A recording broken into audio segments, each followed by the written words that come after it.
cult or culture gives us a home. It gives us a language. It gives us a paradigm, a mythology, a history.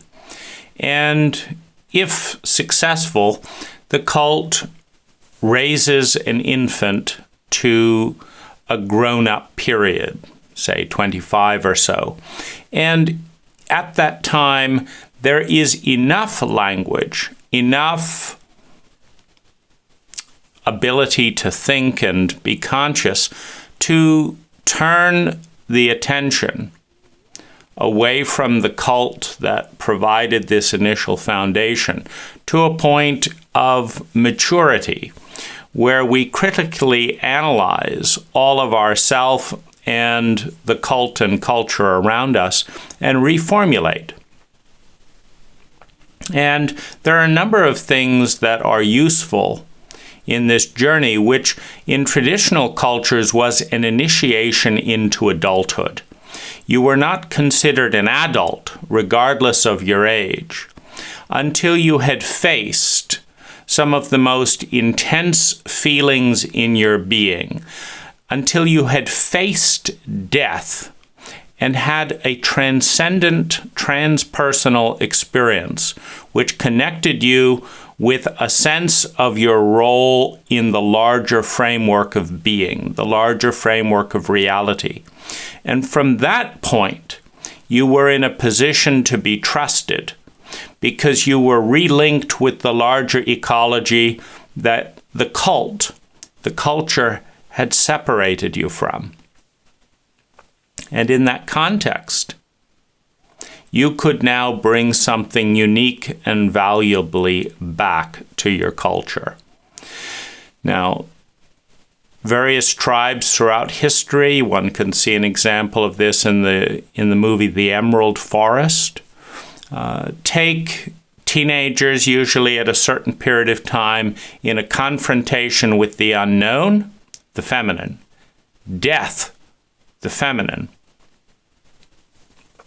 the wider ecosphere and the inner ecosphere, the feminine, a brush with death, and mixed with hallucinogenic snuff or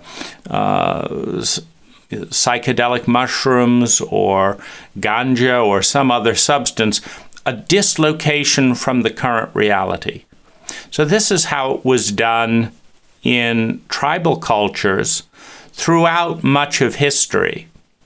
In the religion of materialism, we've gotten away from a lot of this type of initiation. In consequence, we have a lot of children in grown-up bodies. And one way to medicate this is to travel and just to break the link with one's own personal culture. Another way to break through the barrier of the status quo and what's called the default mode in the brain, where energy defaults to a certain part of a certain way of thinking, a certain way of seeing. And to break through that is to take something like psilocybin or LSD or DMT.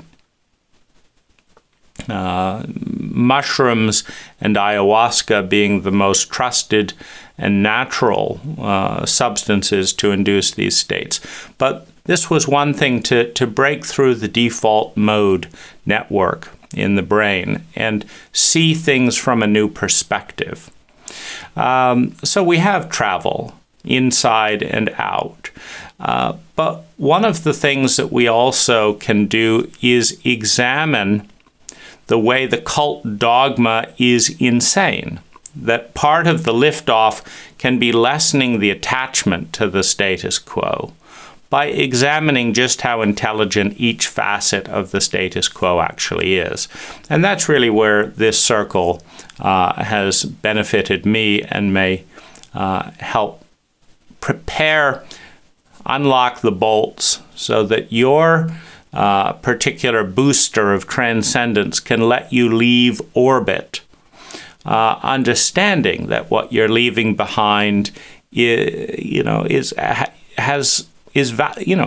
valuable. I would say that our culture has about 30% strong value, and around 70% corruption, mediocrity, lack of excellence at every level, and outright cruelty and stupidity.